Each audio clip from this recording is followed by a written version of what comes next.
राधे गोविंद जय जय राधे गोपाला राधे गोपाला दीननाथ गोविंद नाथ नाथ गोपाला दीननाथ गोविंद नाथ नाथ गोपाला जय राधे गोविंद जय जय राधे गोपाला राधे गोविंद जय जय राधे गोपाला राधा लोला गोविंद रासविलोला गोपाला राधा लोला गोविंद रासविलोला गोपाला राधा लोला गोविंद रासविलोला गोपाला राधा लोला गोविंद रासविलोला गोपाला गोविंद जय गोविंद गोपाला जय गोपाला गोविंद जय गोविंद गोपाला जय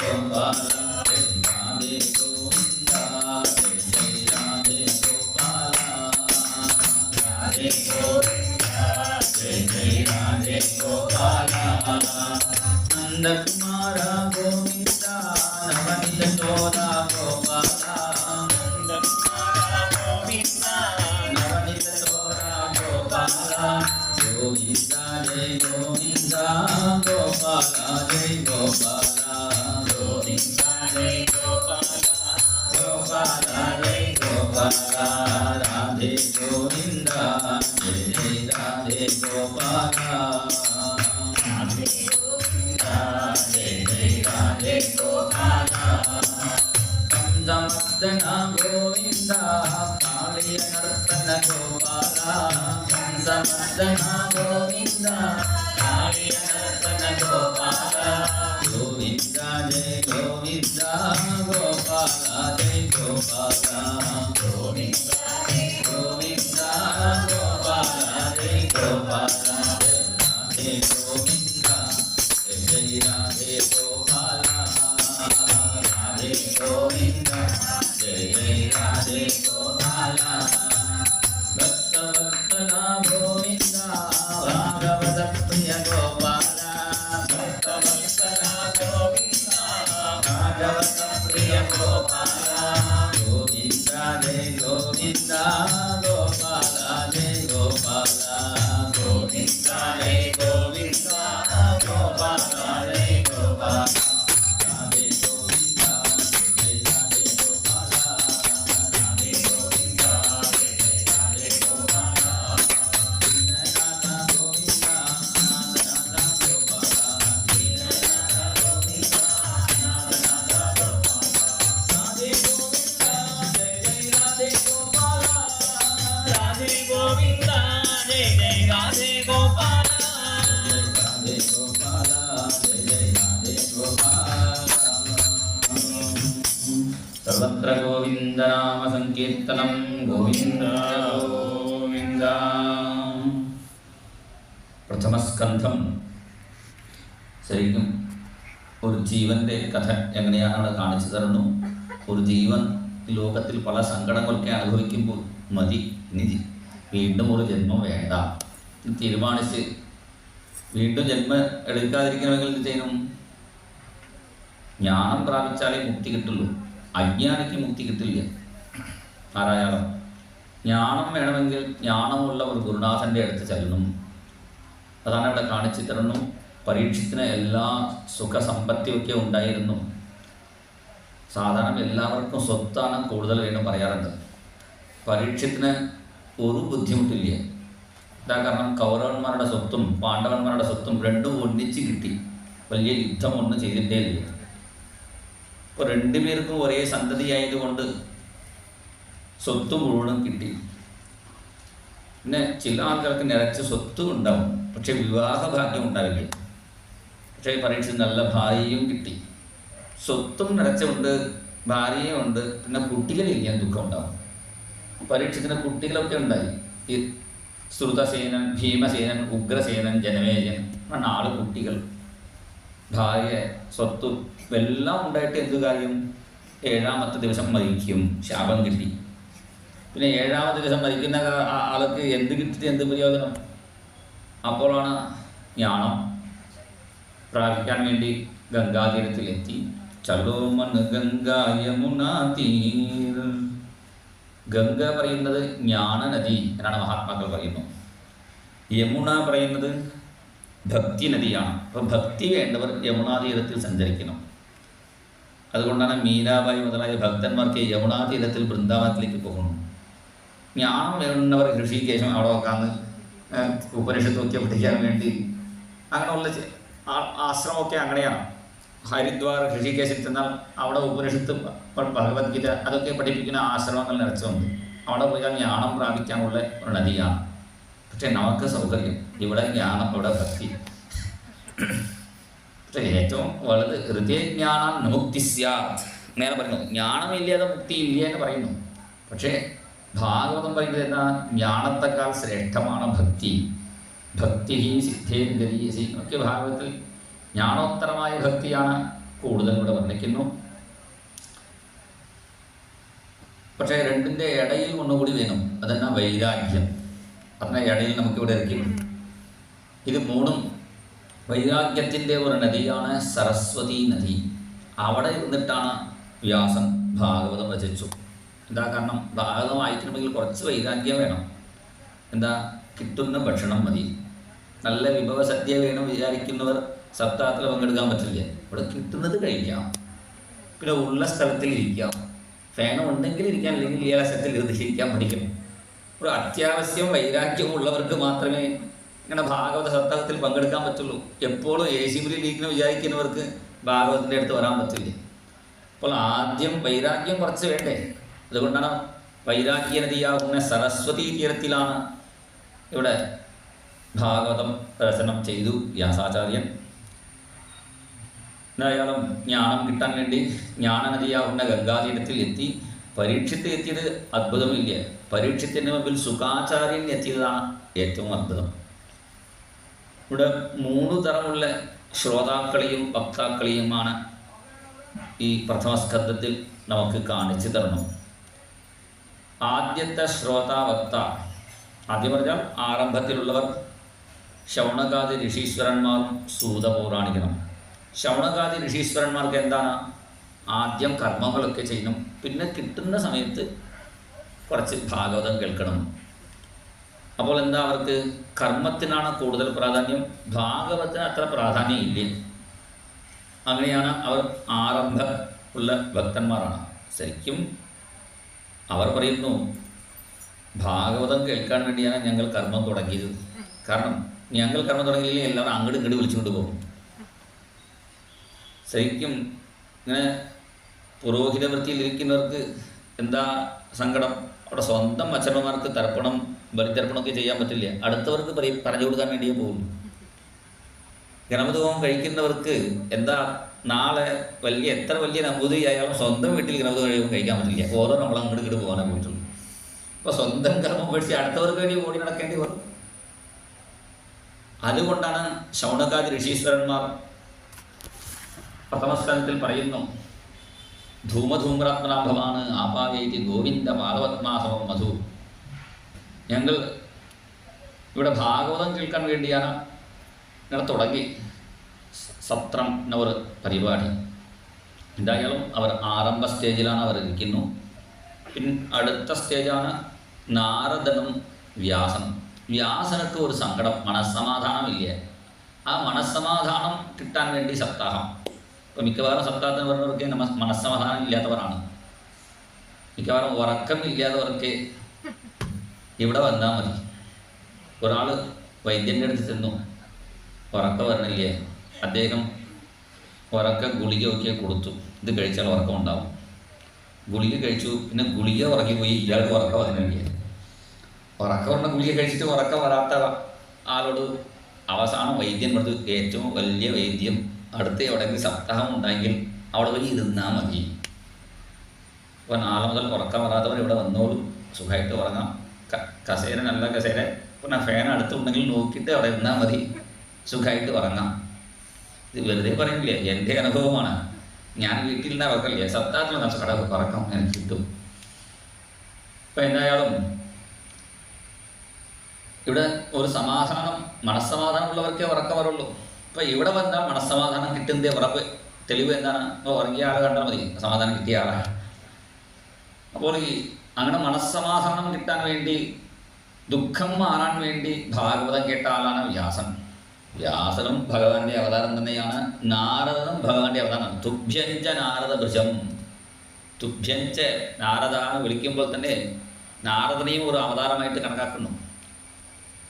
അപ്പോൾ അവർ മധ്യമതലത്തിലാണ്. എന്തായാലും ഒരു ദുഃഖം മാറാനും സമാധാനം കിട്ടാൻ വേണ്ടി സപ്താഹം ഭാഗവതം കേട്ടതുകൊണ്ട് അവർ മധ്യമതലത്തിലാണ്. ഉത്തമ തലത്തിൽ നിൽക്കുന്നത് ആരാണ്? ശ്രീ ശുകനും ശ്രീ പരീക്ഷിത്തും. കാരണം ഭാഗവതം കേൾക്കാൻ വേണ്ടി എല്ലാം മാറ്റിവെച്ചിരുന്നു പരീക്ഷത്ത്. പറയാൻ വേണ്ടി ഒരാൾ, ഇടയ്ക്ക് 8:30 ഒരു ഗ്യാപ്പ്, 12:30 ഒരു വിശ്രമം, ഇതൊക്കെ ഇല്ലേ നോൺ സ്റ്റോപ്പ് സപ്താഹം. അങ്ങനെ ഉത്തമ വക്താശ്രോത, ഇങ്ങനെയൊക്കെ 3 വിധമായ വക്താശ്രോതാക്കളെയാണ് പ്രഥമസ്കന്ധത്തിൽ കാണിച്ചു തരുന്നു. അപ്പോൾ ശുകാചാര്യൻ ആദ്യം അഭയം കൊടുത്തു. ജന്മലാഭ പരപുംസാം അന്തേ നാരായണ സ്മൃതി വരീയാനേഷത്തെ പ്രശ്ന. എന്തൊക്കെ ചെയ്യണം, എന്തൊക്കെ ചെയ്യാൻ പാടില്ല ചോദിച്ചപ്പോൾ നല്ല ചോദ്യമാണെന്ന് ആദ്യം ചോദ്യം അഭിനന്ദനം ചെയ്തു. ഈ മനുഷ്യജന്മം സഫലമാവണമെങ്കിൽ അന്ത്യസമയത്തിൽ നാരായണ വിളിച്ചിട്ട് നമ്മൾ മരിക്കണം. അന്ത്യസമയത്തിലല്ലേ നാരായണ ജപിക്കേണ്ടു. ഇപ്പോൾ ധൃതിയൊന്നുമില്ലല്ലോ. അവസാനം വൈദ്യൻ കൈ പിടിച്ച് നോക്കിയിട്ട് 1 മണിക്കൂർ കഥ കഴിയും, എല്ലാവരും വിളിച്ചോളൂ. വൈദ്യൻ പറഞ്ഞ ശേഷം നാരായണ ജപിക്കണം വിചാരിച്ചിട്ട് കാര്യമില്ല. കാരണം അന്ത്യസമയത്തിൽ നാരായണ ജപിക്കണമെങ്കിൽ ഇപ്പോൾ തുടങ്ങിയാൽ അന്ത്യസമയത്തിൽ വരുള്ളൂ. അന്ത്യ പറഞ്ഞാൽ ഓരോ ക്ഷണത്തിൻ്റെ അന്ത്യത്തിലും അന്തേ നാരായണ സ്മൃതി. പക്ഷേ നല്ല ഭക്തന്മാർക്ക് അന്ത്യസമയത്തിൽ നാരായണ സ്മൃതി ഉണ്ടാവും. ഇപ്പോൾ ഞങ്ങളുടെ ഗുരുനാഥൻ്റെ ഗ്രാമത്തിൽ, പറണൂർ ഗ്രാമത്തിൽ ഉത്സവം നടക്കുന്ന സമയമാണ്. ഉത്സവം കഴിഞ്ഞിട്ടാണ് ഞാൻ ഇവിടെ വന്നു. അവിടെ ഒരു അത്ഭുതം ഇപ്പോൾ 2-3 ദിവസം 4 ദിവസം മുമ്പ് കണ്ടതാണ്. അവിടെ എല്ലാ ദിവസവും രാത്രി ദിവ്യനാമ പ്രദർശനം എന്ന് പറയാറുണ്ട്. ദിവ്യനാമം പറഞ്ഞാൽ നാമം ജപിച്ച് വിളക്ക് കൊളുത്തി കൊണ്ടുവന്ന് വെച്ച് ജ്യോതിർമയം മാം ധ്യായന്ത, ജ്യോതിസ്വരൂപനായിട്ട് ആ വിളക്കിൽ ഭഗവാനെ കണ്ടുകൊണ്ട് ചുറ്റി നൃത്തം വയ്ക്കുന്നതാണ് ദിവ്യനാമ പ്രദക്ഷിണം എന്ന് പറയാറുണ്ട്. അങ്ങനെ വിളക്കിൽ ഭഗവാനെ ധ്യാനിച്ചുകൊണ്ട് ഒരു പ്രദക്ഷിണം വെച്ചാൽ ഭൂപ്രദക്ഷിണ ജവളം, ഭൂമി മുഴുവൻ ചുറ്റിയ ഫലം എന്നാണ് പറയുന്നത്. ഇവിടെ അത് തിരുവാതിരക്കളിയായിട്ട് സ്ത്രീകളൊക്കെ ചെയ്യുന്നത് നമുക്ക് കാണാം. കാരണം വിളക്കായിട്ട് കൃഷ്ണൻ, ഓരോ ഗോപിക ഓരോ കൃഷ്ണനുണ്ടല്ലോ, അങ്ങനെ അവർ തിരുവാതിരക്കളിയായിട്ട് ഇവിടെ ചെയ്യുന്നു. പക്ഷേ അവിടെ തമിഴ്നാട്ടിലൊക്കെ പുരുഷന്മാരെ നൃത്തം വയ്ക്കുള്ളൂ, സ്ത്രീകൾ നോക്കിയിരിക്കില്ല. പക്ഷേ അവർക്ക് നൃത്തം വയ്ക്കുമ്പോൾ പ്രത്യക്ഷമായിട്ട് ഒരു കൃഷ്ണൻ്റെ വിഗ്രഹമേ വയ്ക്കുള്ളൂ, വിളക്ക് വെച്ച് നൃത്തം വയ്ക്കാറില്ല. എന്തായാലും അങ്ങനെ നാമജപം വിളക്ക് വെച്ച് ഇങ്ങനെ ചുറ്റി പ്രദർശനം വയ്ക്കുമ്പോൾ ഒരു ശ്ലോകം ചൊല്ലി മഹാത്മാവ് അവിടെ മഞ്ജീതം ചരണാംബുജേ, ഭഗവാനക്ക് ഞാൻ എങ്ങനെ അലങ്കാരം ചെയ്യും ഇവിടെ തുടങ്ങി. സിഞ്ചീതൂപുര, ഭഗവാന്റെ പാദങ്ങളിൽ ആ നൂപുറങ്ങൾ ചില്ലിന് ശബ്ദിക്കുന്ന ആ തിരുവടി മുതൽ തിരുമുടി പര്യന്തം ധ്യാനിക്കുന്ന ഒരു രൂപമാണ്. സാധാരണ ധ്യാനം പുരുഷനായിട്ടിരിക്കുന്ന ദേവനെ ധ്യാനിക്കുമ്പോൾ തിരുവടി മുതൽ തിരുമുടി പര്യന്തം പാദാദി കേശാന്ത സ്തുതി അങ്ങനെ പറയാറുണ്ട്. വിഷ്ണു പാദാന്ത കേശാദി പാദം വർണ്ണിക്കുന്നത് സ്ത്രീ ദൈവങ്ങൾ വർണ്ണിക്കുമ്പോൾ കേശാദി പാദം. പക്ഷേ ഭട്ടത്രി മാറ്റി പറഞ്ഞു കേശാദി പാദം അഗ്രേ പശ്യാമി തേജ, അവസാനത്തിലാണ് പാദത്തിൽ എത്തിച്ചേരുന്നത്. അതിനുള്ള ഭക്തന്മാർക്ക് നിയമമൊന്നുമില്ല. അപ്പോൾ ഭക്തന്മാർ എങ്ങനെ വായിച്ചാലും ഭഗവാൻ അത് സ്വീകരിച്ചോളൂ. പറഞ്ഞു വന്ന കാര്യം, ആ ഭഗവാന്റെ തിരുവടി മുതൽ ധ്യാനിക്കുന്ന രൂപം എൻ്റെ ഗുരുനാഥൻ്റെ ഒരു കീർത്തനമുണ്ട്. ആ കീർത്തനം പാടാൻ ആദ്യത്തെ ഭഗവാന്റെ ചിലിഞ്ചിലിന് ശബ്ദം കേൾക്കുന്ന ആ പാദം ഞാൻ ധ്യാനിക്കുന്നു പറഞ്ഞ് ആ മഹാത്മാവ് ഒരു പ്രദർശനം വച്ചു. വീണു പിന്നെ എഴുതി നോക്കുമ്പോൾ ആളില്ല. എങ്ങനെ ഭഗവാൻ ഇങ്ങനെ സുഖമായിട്ട് കൊണ്ടുപോകുന്നു. ഞാൻ പ്രാർത്ഥിച്ചു, അവരെ എല്ലാവരും അവിടെ പറഞ്ഞു മരണം ഉണ്ടെങ്കിൽ ഇങ്ങനെ വേണം, അനായാസേന മരണം വിനാ ദൈന്യേന ജീവനം എന്ന് പ്രാർത്ഥിക്കാണ്ട്. പൂജ ഒക്കെ കഴിയുമ്പോൾ അവസാനത്തെ പ്രാർത്ഥന ഇതാണ് അനായാസേന മരണം, അല്ലെങ്കിൽ അനായാസേന സായുജ്യം, വിനാ ദൈന്യേന ജീവനം, ദേഹിമേ കൃപയാ ശംഭോ ത്വയി ഭക്തിം അചഞ്ചലാം. ഇത് അത്ഭുതം എന്ന് പറഞ്ഞാലും പല ആൾക്കാരങ്ങനെ കണ്ടിട്ട്. എൻ്റെ ഒപ്പം സഹാചാര്യനായിട്ട് കൊച്ചിയിൽ ഗോപാൽജിന് വരാറുണ്ട്. ഇപ്പോൾ അദ്ദേഹം ഒന്നുമില്ല, സാധാരണ വരാറുണ്ട്. അദ്ദേഹത്തിൻ്റെ അച്ഛൻ അതേപോലെ നമ്മുടെ ഗ്രാമത്തിൽ ഗുരുനാഥൻ്റെ സപ്താഹം നടത്തുമ്പോൾ പരീക്ഷിത്തായി ശ്രോതാവായിട്ട് ഇരുന്നു. അദ്ദേഹം ശ്രോതാവായിട്ട് പരീക്ഷിത്തായിട്ട് മല്ലിയുടെ സപ്താഹത്തിലേക്ക് നമുക്ക് കാണാം. പരീക്ഷിത്തായിട്ട് ഒരാളെ നിർത്തും, അവരെ കേൾക്കും. തിരുവനന്തപുരത്തിൽ വലിയ സാലന ഒരു ഗ്രാമമുണ്ട്, അവിടെയും ഒരാളെ നിർത്താറുണ്ട് പരീക്ഷിത്തായിട്ട്. അദ്ദേഹം മുഴുവനും ഇരുന്ന് കേൾക്കണം. അങ്ങനെ വലിയ ശാലയിൽ ഒരു മഹാത്മാവിൻ്റെ പ്രഭാഷണം മുഴുവനും കേട്ടു ഒരു ശ്രോതാവ്. 7ാമത്തെ ദിവസം അദ്ദേഹം പുറപ്പെട്ടു. പിന്നെ അടുത്ത കൊല്ലം മുതൽ ആ ഗ്രാമത്തിലെല്ലാം ചോദിക്കാൻ ആരാണ് ഏറ്റവും പ്രായമായ ആളാണ് അവിടെ ശ്രോതാവായിട്ട് എടുക്കുന്നത്. കാരണം പെട്ടെന്ന് പുറപ്പെട്ടാകുമ്പോൾ അവൾ പേടിയായി. എന്തായാലും 7ാമത്തെ ദിവസം ഭാഗവതം അദ്ദേഹം, ഈ ശ്രീനിവാസൻ എന്നാണ് പേര്, കൊച്ചി ശ്രീനിവാസൻ എന്നാണ് പേര്, അദ്ദേഹം ഭാഗവതം മുഴുവൻ ഗുരുനാഥൻ്റെ വാക്കിൽ നിന്നും കേട്ടു. അവസാന ഭാഗം കഴിഞ്ഞ് അടുത്ത ദിവസം കുഞ്ചവൃത്തി നാമം ജപിച്ചൊക്കെ നടന്നു വന്നു. പിന്നെ അദ്ദേഹം കുറച്ച് പറ്റാതെ നടന്നു വന്നിട്ട് ക്ഷീണം കൊണ്ട് ഇങ്ങനെ കിടന്നു. അപ്പോൾ ഗുരുനാഥനോട് പറഞ്ഞു അദ്ദേഹം വയ്യാതിരിക്കുന്നു. ഗുരുനാഥൻ വന്നു, സ്വന്തം മടിത്തട്ടിൽ വെച്ച് നാമം ജപിച്ചു. അങ്ങനെ ഗുരുനാഥൻ്റെ മടിത്തട്ടിൽ തന്നെ കിടന്ന് ഗുരുനാഥൻ്റെ വാക്കിൽ നിന്ന് നാമം കേട്ട്. ശാസ്ത്രം അങ്ങനെയാണ് പറയുന്നു, എങ്ങനെ മരിക്കണം? കാശ്യാന്തു മരണാൻമുക്തി അഥവാ പുത്രസന്നിധോ, കാശിയിൽ മരിക്കണം, ഇല്ലെങ്കിൽ മഹൻ്റെ മടിത്തട്ടിൽ തലവച്ച് കിടക്കണം. മഹൻ കർണമന്ത്രം രാമ രാമ രാമ ശിവ ശിവ ഇങ്ങനെ നാമങ്ങൾ മഹൻ പറഞ്ഞ് അത് കേട്ട് പുറപ്പെടണം. അവസാന യാത്ര അങ്ങനെയായി വേണം. അത് ഗുരുനാഥൻ്റെ മടിത്തട്ടിൽ തന്നെ ഗുരുനാഥൻ്റെ വാക്കിൽ നിന്ന് നാമം ജപിച്ച് നല്ല ഉത്തമഗതിയിൽ എത്തിച്ചേർന്നു അദ്ദേഹം. കാരണം നാമജപത്തിൻ്റെ മഹിമയാണ് ഞാൻ പറയുന്ന. ഇവരൊക്കെ നാമം മര്യാദയ്ക്ക് ജപിക്കുന്നവരാണ്, നാമം ജപിച്ച് അഷ്ടപതി പാടുന്ന ഭക്തന്മാരാണ്. എന്നാൽ പല ഭക്തന്മാരെ കണ്ടിട്ടുണ്ട്. അപ്പോൾ അന്തേ നാരായണ സ്മൃതി, അന്ത്യസമയം സുഖമായിട്ട് മരിക്കണമെങ്കിൽ അതിന് ഒരു ഭാഗ്യം വേണം. അതിന് നാമം ജപിച്ചാൽ മതി എന്നാണ് അവിടെ ഭാഗവതം പറയുന്നു. ആ ഭഗവാനെ 2 വിധമായിട്ട് ധ്യാനിക്കാം. വിരാട് സ്വരൂപത്തിൽ നമുക്ക് ധ്യാനിക്കാം, ഇല്ലെങ്കിൽ കേചിത് സ്വദേകാന്തർഹൃദയാവകാശേ. വിരാട് സ്വരൂപം പറഞ്ഞാൽ ഈ ലോകം ഈശസ്യ കേശാൻ വിദുരംബുവാഹാണ്. മേഘങ്ങളെ കാണുമ്പോൾ ഭഗവാന്റെ കേശങ്ങളാണ്.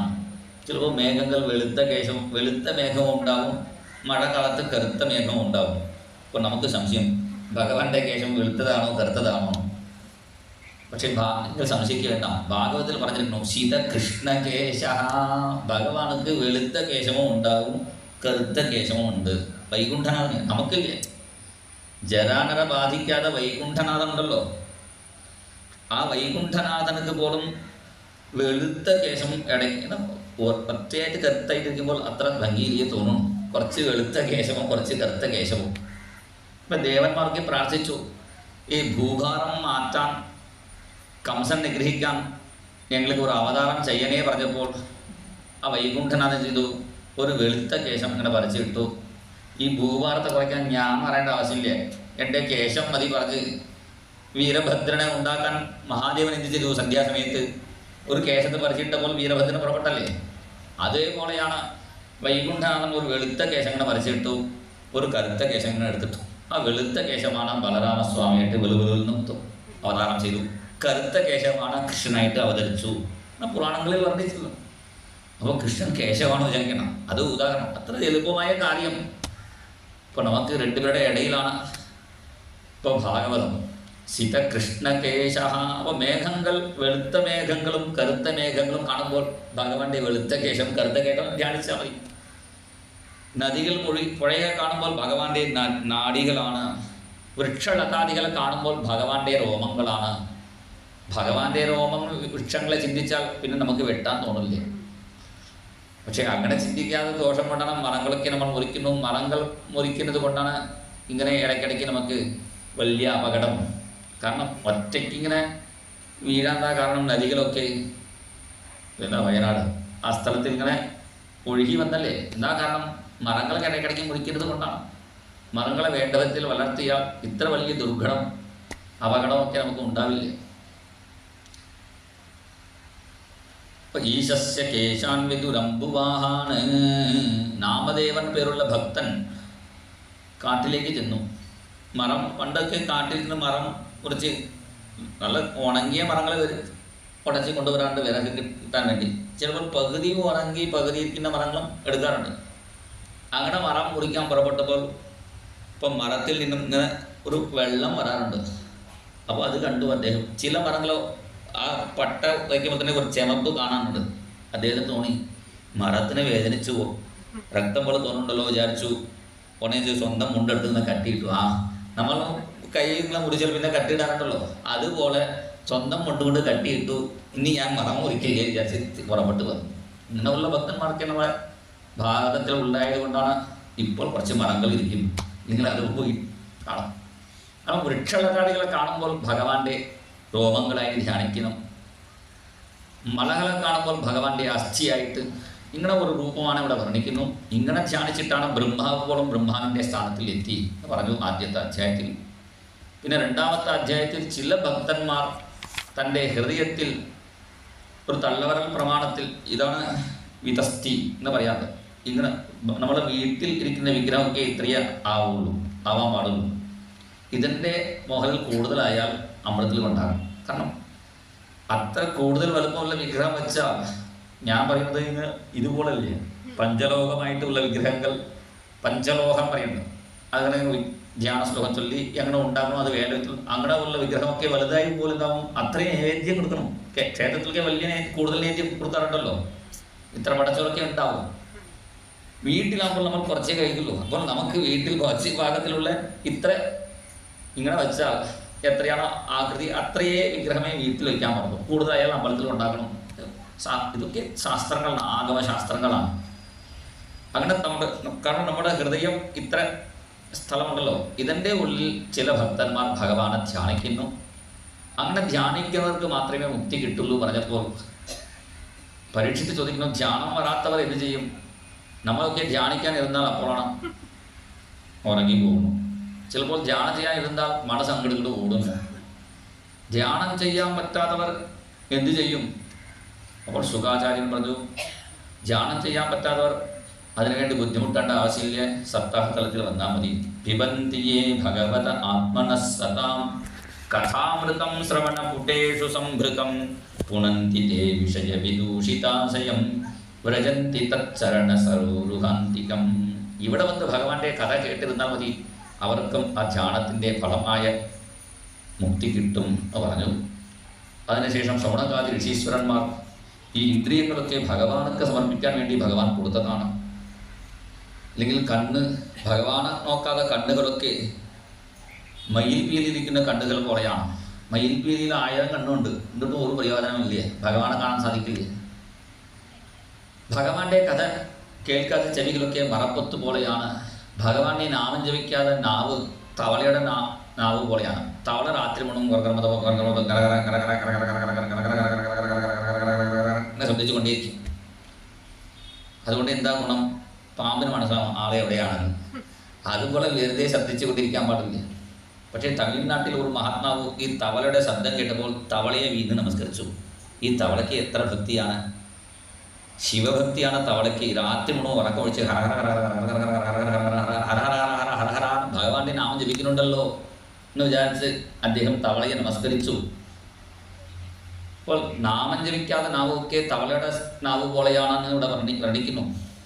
അതാണ് ഭക്തന്മാർക്ക് പാടുന്നുണ്ടല്ലോ, കണ്ണനെ കാണാത്ത കണ്ണെന്തിനാ കണ്ണ കണ്ണെന്തിനാ കണ്ണ കണ്ണെന്തിനാ കണ്ണനെ കാണാത്ത കണ്ണെന്തിനാ കണ്ണ കണ്ണെന്തിനാ കണ്ണ കണ്ണെന്തിനാ ഇത്തരം കേൾക്കാത്ത കാതെന്തിനാ കണ്ണ കാതെന്തിനാ കണ്ണാ കാതെന്തിനാ കീർത്തനം കേൾക്കാതെ കാതെന്തിനാ കണ്ണാ കാതെന്തിനാ കണ്ണാ കാതെന്തിനാ കണ്ണനെ കാണാത്ത കണ്ണെന്തിനാ കണ്ണാ കണ്ണെന്തിനാ കണ്ണാ കണ്ണെന്തിനാ നാമങ്ങൾ ചൊല്ലാത്ത നാവെന്തിനാ കണ്ണാ നാവെന്തിനാ കണ്ണാ നാവെന്തിനാ നാമങ്ങൾ ചൊല്ലാത്ത നാവെന്തിനാ കണ്ണാ നാവെന്തിനാ കണ്ണാ നാവെന്തിനാ കണ്ണനെ കാണാത്ത കണ്ണെന്തിനാ കണ്ണാ കണ്ണെന്തിനാ കണ്ണാ കണ്ണെന്തിനാ കണ്ണനെ നമിക്കാത്ത ശിരസെന്തിനാ കണ്ണാ ശിരസെന്തിനാ കണ്ണാ ശിരസെന്തിനാ കണ്ണനെ നമിക്കാത്ത കണ്ണാ ശിരസെന്തിനാ കണ്ണാ ശിരസെന്തിനാ കണ്ണനെ കാണാത്ത കണ്ണെന്തിനാ കണ്ണെന്തിനാ കണ്ണാ കണ്ണെന്തിനാ കണ്ണനെ സ്മരിക്കാത്ത മനസ്സെന്തിനാ കണ്ണാ മനസ്സെന്തിനാ കണ്ണാ മനസ്സെന്തിനാ കണ്ണനെ സ്മരിക്കാത്ത മനസ്സെന്തിനാ കണ്ണാ മനസ്സെന്തിനാ കണ്ണാ മനസ്സെന്തിനാ കണ്ണനെ കാണാത്ത കണ്ണെന്തിനാ കണ്ണാ കണ്ണെന്തിനാ കണ്ണാ കണ്ണെന്തിനാ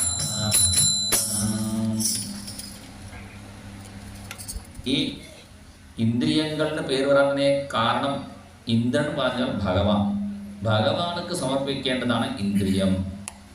അപ്പോൾ പരീക്ഷത്ത് എന്തൊക്കെ ചോദിച്ചു, ശുഗൻ എന്താണ് ഉപദേശം കൊടുത്തു, കുറച്ചുകൂടി വിസ്തരിച്ച് പറയുകയാണെങ്കിൽ ശൗനകാദി ഋഷീശ്വരന്മാർ പ്രാർത്ഥിച്ചപ്പോൾ പരീക്ഷിത്ത് ശുകാചാര്യനോട് ചോദിക്കുന്നു, ഭഗവാൻ ഈ ലോകം എങ്ങനെ സൃഷ്ടിക്കുന്നു?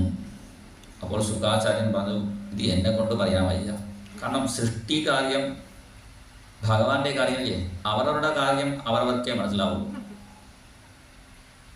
ഒരു തട്ടാൻ പറഞ്ഞാൽ സുവർണപ്പണിക്കാരനോട് അത് എങ്ങനെ ഉണ്ടാക്കണം ചോദിച്ചാൽ അദ്ദേഹം പറഞ്ഞു തരാറില്ല. അത് ചില സൂത്രപ്പണിയൊക്കെ ഉണ്ട്. അവർ ഭാര്യയ്ക്ക് ഒരു താലി ഉണ്ടാക്കുമ്പോൾ കുറച്ചിങ്ങോട്ട് മാറ്റും. അവർക്ക് തമിഴിൽ പത്തറൈ മാത്ത് തങ്കം എന്ന് പറയാറുണ്ട്. പത്തറൈ മാത്ത് തങ്കം പറഞ്ഞാൽ നമ്മൾ പറയണ്ട 22 ക്യാരറ്റ് 24 ക്യാരറ്റ് ഒക്കെ പറയാറുണ്ടല്ലോ.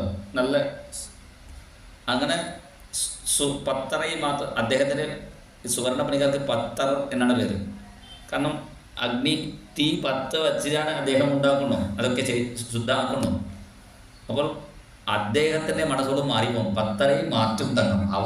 അവർ പോലും ആ കുറച്ച് പണം അത് ഇങ്ങനെ മാറ്റി വയ്ക്കും സൂത്രപ്പണിയിൽ. അപ്പോൾ അവരോട് അത് എങ്ങനെ ചെയ്യുന്നത് ചോദിച്ചാൽ അവർ പറഞ്ഞു കൊടുക്കാറില്ല. അപ്പോൾ അവരവരുടെ കാര്യം അവരവർക്ക് അത് കൃത്യമായിട്ട് അറിയുള്ളൂ. അതുകൊണ്ടാണ് പണ്ട് അവരുടെ പരമ്പരയിൽ വന്നവരെ കൃത്യമായിട്ട് ആ കാര്യം ചെയ്തുകൊണ്ടിരുന്നു. ഇപ്പോൾ എല്ലാവരും എല്ലാ പണിയും വന്നതുകൊണ്ട് ഒരു പണിയും മര്യാദയ്ക്ക് നടക്കുന്നില്ലേ. ആയിക്കോട്ടെ, ഇപ്പോൾ നമുക്ക് സൃഷ്ടി പറയണം പറഞ്ഞപ്പോൾ ശുകൻ ഇവിടെ ഒരു നല്ല പ്രാർത്ഥന ചെയ്യുന്നു ഭഗവാനോട്. അതിൽ ആദ്യം രാധാകൃഷ്ണന്മാരെ നമസ്കരിക്കുന്നു. നമപരസ്മൈ പുരുഷായ ഭൂയസേ സദുദ്ഭവസ്ഥാന നിരോധലീലയാ ഗൃഹീതശക്തി ത്രിതയായ ദേഹിനാം അന്തർഭവായ അണുപലക്ഷ്യവത്മനേ.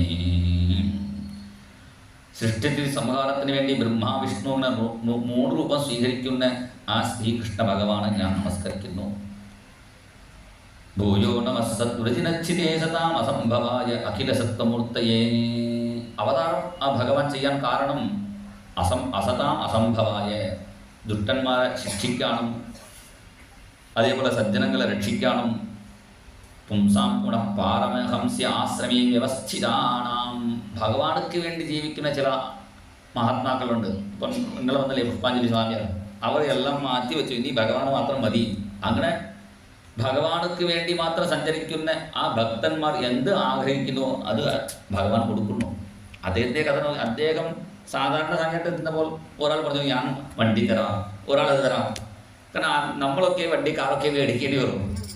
അങ്ങനെയുള്ള നല്ല ഭക്തന്മാർക്ക് സ്വന്തം കാർ മേടിക്കേണ്ട ആവശ്യമില്ല. ഞാൻ സ്വന്തം കാറില്ല, എവിടെ നിന്ന് വിളിച്ചുകൊണ്ട് പോകാൻ ആളുണ്ടല്ലോ, കാറുള്ള ആൾ എന്ത് കൊണ്ടുപോകാൻ ആളുണ്ട്.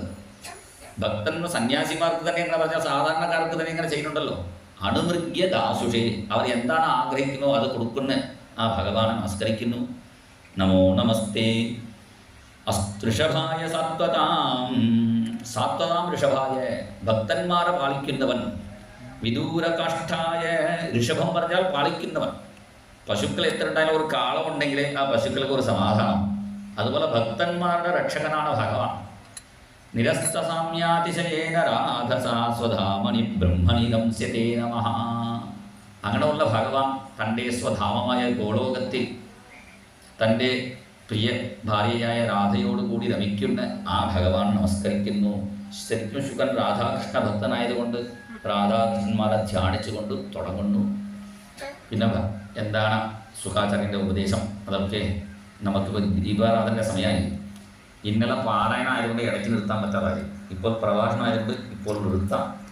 പിന്നെ ദീപാരാധനയ്ക്ക് ശേഷം നമുക്ക് സുഖസ്തുതി വരാഹ അവതാരമൊക്കെ ശ്രവിക്കാം.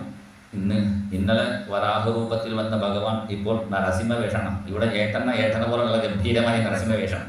ഇവിടെ കുറച്ച് സാധുവായിട്ട് കൃഷ്ണനായതുകൊണ്ട് കുറച്ച് സാധുവായ നരസിംഹ ഉള്ള ആസ്വദിക്കുന്ന. കാരണം ആ ഭക്തന്മാർ അലങ്കാരം ചാർത്തുന്ന അവർ ഭക്തന്മാരുടെ ആ ഭാവം അനുസരിച്ച് ഭഗവാൻ അങ്ങനെ വേഷം കാണിച്ചു തരുന്നു. സന്ധ്യാസമയത്തിൽ നരസിംഹ ദർശനം വളരെ വിശേഷമാണ്. എന്നാൽ സന്ധ്യാസമയത്തിലെ പ്രകടനമായത് ആ സന്ധ്യാസമയത്തിൽ നരസിംഹ ദർശനം വളരെ വിശേഷമാണ്. ഇപ്പോൾ നരസിംഹ ഭഗവാൻ രണ്ട് നരസിംഹന്മാരാണ്. ഇവിടെയും നരസിംഹം, ഇവിടെയും നരസിംഹം.